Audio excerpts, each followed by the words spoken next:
there. Welcome back to CMNJ.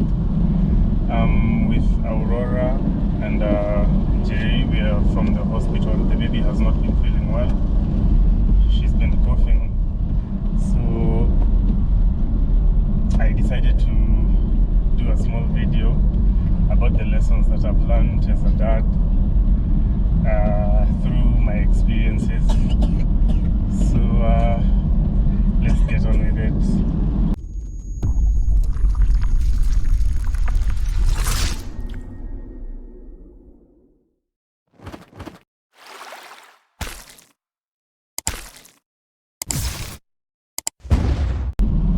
So the first lesson, I don't know if it's much of a lesson, is there's just one childhood.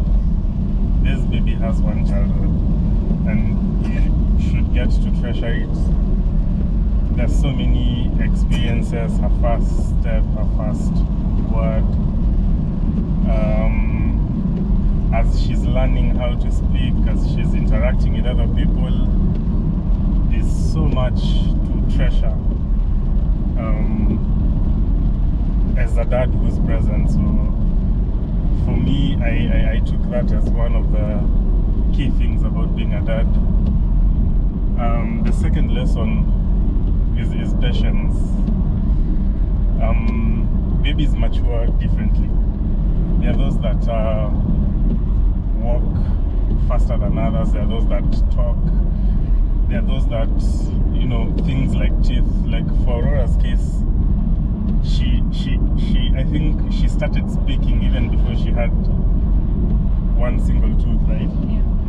And she took her time, and like the teeth took time to grow, but almost like she started growing teeth when she was, I think, a year old. But she started speaking some words when she was 10 months. Like she used to call me Harvey.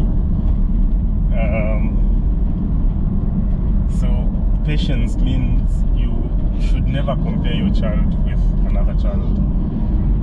When these other children start walking faster than yours, a time for your child to walk will come. So just be patient. So the third lesson that I've learned is, it's like an experience. It's worrying about problems with your child than the actual problems. Like you're worrying, what if my baby falls down? Can she hurt herself? What if she gets sick?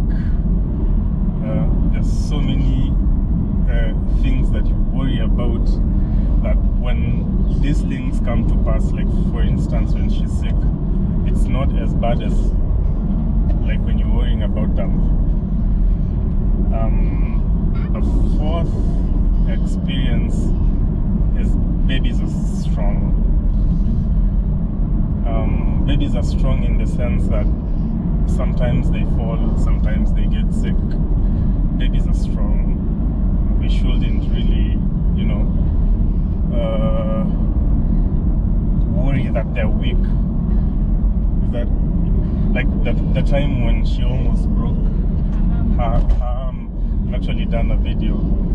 We were so worried. We ran to the hospital. It was midnight, but when we got there, we were told the baby is okay. So having in mind that your baby is strong is also something to give you strength as a dad, which also contradicts to my next point. Babies are weak. Weak in the sense that they really need to be handled with so much care. They really need to be, you need to know when their time to eat has come. You need to know when, babies need feeding. Babies need nourishment, being taken care of. Maria, do we turn? I think there's some construction over here. Is this the place where the road broke into? No, we passed that. Oh, okay.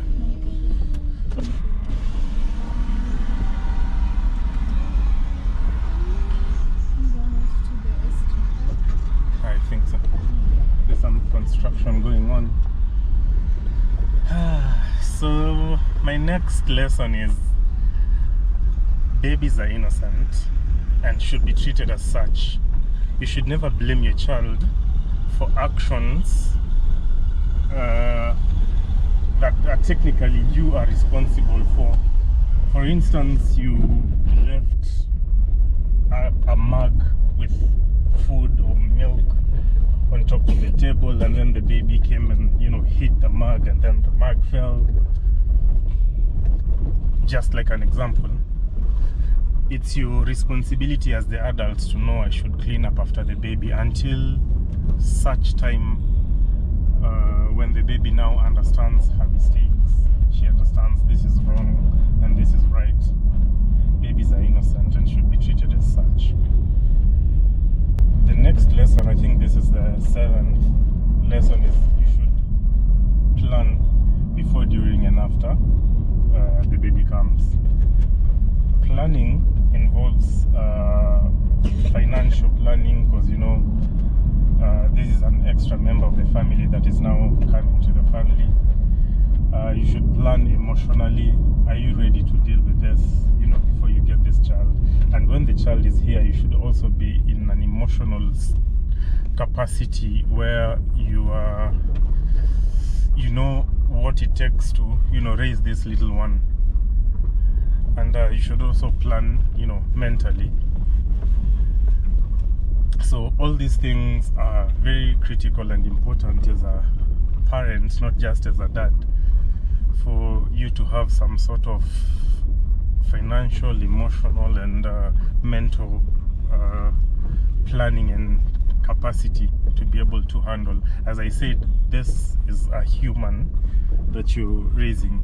We actually try this thing where when she started speaking and she sort of now had a mind of her own, before we do things to her, for instance, like change her diaper, like when we want to birth the baby, we normally ask her. You just tell her, like, can we do this because of this and this importance? And almost always she says yes. Not unless now when you're trying to probably change her diaper, and then she says she doesn't want me to change her diaper, and then she wants her mom. She has a mind of her own. So we're just trying to encourage and build that further. So that is now where the mental planning also comes. Yeah. How am I doing? Yeah. Not in the mood.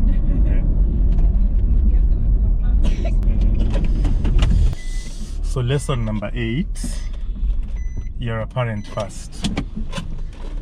You're not your baby's friend. You're not your baby's playmate. You're not your baby's what's the term I'm looking for? Peer. You're a parent first. I've seen of parents who are afraid that their babies will hit them. They're afraid that they'll make their baby angry. This is your child. You're supposed to shape this human for a future where you might not be part of, or even if you will be, she'll be an independent person. So your baby, your parent first and a friend later. By a parent first, it means it is your responsibility to correct this child. It is your responsibility to model this child. It is your responsibility to take care and model her brain in order for her to really be part of a society and be an independent, basically to be a good person. Yeah. So another lesson that I've learned is you need to listen to your child. You need to listen to your child always. Like our baby is 2 years, 10 months, almost 11 actually. When she started speaking, of course, she used to say one word And then she moved on to saying about 2 or 3 words, and then now the complex sentences. There are times she comes to you and she's trying to tell you like,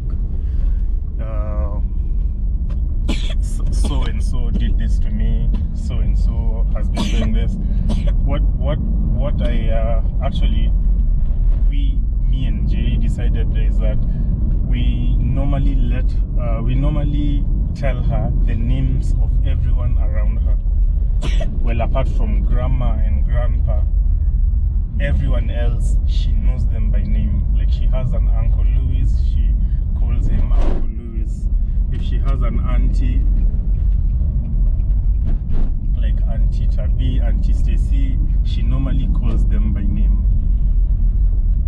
The main reason of us not encouraging this is uncle, this is auntie, is if should anything ever happen to her and she's in a capacity to tell us, she would really pinpoint, it was so and so who did this to me.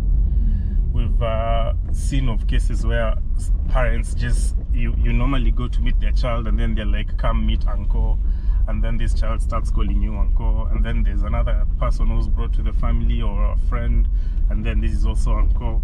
Us, we normally, uncle is uncle so and so, yeah. Don't introduce uncles who are not uncles. Yeah, so if it is Uncle Elvis, it is Uncle Elvis. But if you're my friend, like I have a friend called Mike, my baby calls Mike.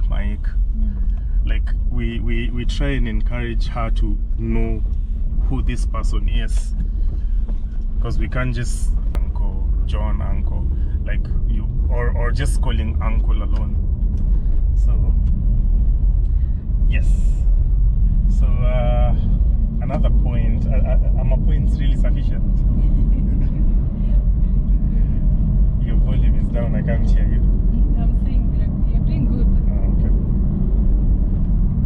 So another, is this a lesson? Really, it's more of an experience.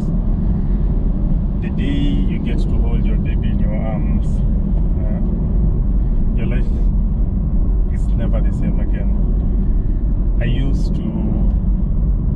There are things I used to do that no one really told me to stop.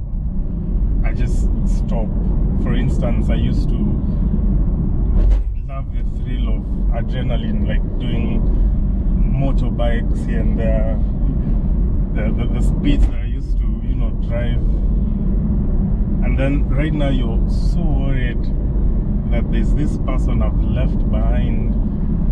Your life is never the same. When I used to, when you work and then you earn, there are things you used to buy without even financial planning. Like, you just need to do this. Yeah, impulse buying. But right now, like for instance, I've been talking about the rims of this car. Like, I'll just change them. But I think before the baby, I'll just wake up and just go and change.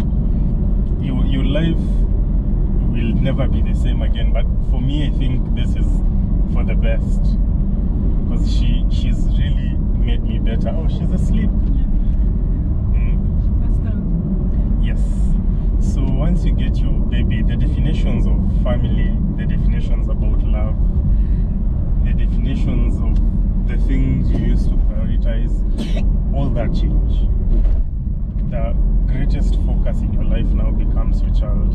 Everything you're working for, everything you're doing, the sacrifices you're making, you'll even lose friends.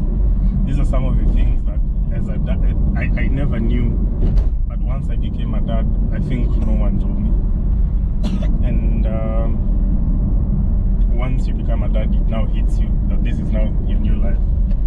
So I think the last point that I used to hear my friend Pius, may he rest in peace, he used to tell me, not unless you become a parent, you really never appreciate your parents as much as you need to.